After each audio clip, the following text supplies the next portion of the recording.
Time now to get back into some gaming. Animal Crossing is a hit video game. It's made a massive wave, a franchise for players of all ages around the world. And there's a lot of educational benefits we are hearing to playing the game as well. Our resident gaming guru, Gareth Woods, joins us to share a bit more about the real-world skills that can hopefully be learned from this game series. Very good morning. How are you doing, Gareth?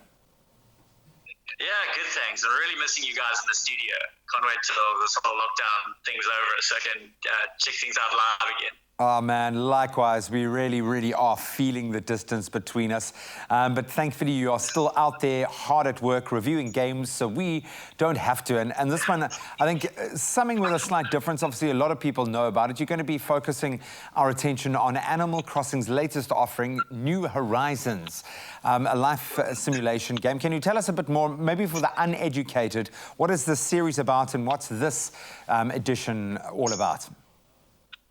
Sure. So, I mean, I'm going to start by saying we've actually reviewed the game before, but I don't know that at the time when we reviewed it, we would know how relevant it would become. Sure. So we reviewed it pre-lockdown, and since then, it's just blown up. It's outsold everything. I think it's outsold every single PlayStation exclusive that's come out since the history of the console. Wow. It's on the Nintendo Switch itself, but I think it just struck a chord with people across the world, because it's this weird paradise living type, like, life simulator. And, you know, when everyone's stuck indoors and, you know, wanting to reach out and be social and have some sort of semblance of normality, Animal Crossing New Horizons certainly delivers that. You basically start on an island with nothing. You pay off your ticket first, and then you start building a home and collecting resources and meeting people on the island, and then from there it really branches out into a million different directions that are up to you. So if you want to go on collecting fruit and nuts and stuff to sell and, you know, build your empire that way, or if you want to be social and connect with your friends and fly to their islands, it really became just this worldwide phenomenon. Would you say there are educational benefits to playing this game? 100%. I would have probably doubted them at first until I started playing with my 4-year-old. And it's just been this great experience to watch him slowly. I think it's because the game doesn't have a lot of stipulations in terms of what you're required to do. So literally he can play it the way he wants to play it. So, you know, while I'm off, you know, chopping wood and building stuff, you know, houses and that, he's there, you know, collecting fish and donating them to the museum and finding fossils and learning about dinosaurs. So there's a lot of stuff in there.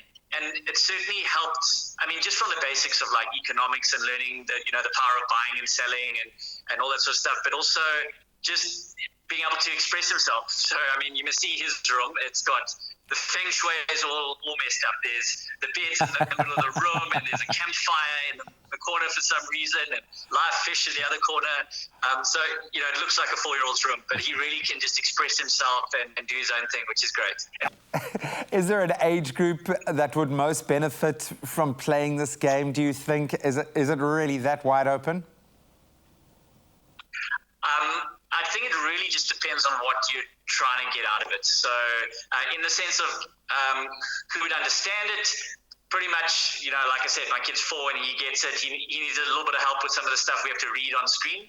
But I mean, I'm playing it, I'm 36, my wife's playing, she's in her 30s, and so pretty much everyone in between.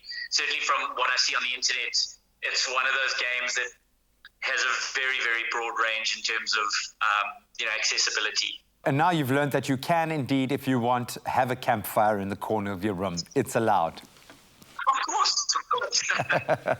Oh, buddy, thank you so much. Really interesting stuff. I think a lot of people are going to go out there, try the game if they haven't, but if they are playing it, maybe look at it like they do all tech, or engaging in that space slightly differently. So thanks so much for giving us your perspective. Perfect. Sounds like learning and having fun are not mutually exclusive things in this particular game, and you can have the best of both worlds. And I love the fact that a whole family can do it in a very wholesome way, can play this game and learn together. We thank Gareth for once again doing all the in-depth research in this case, and for the recommendation.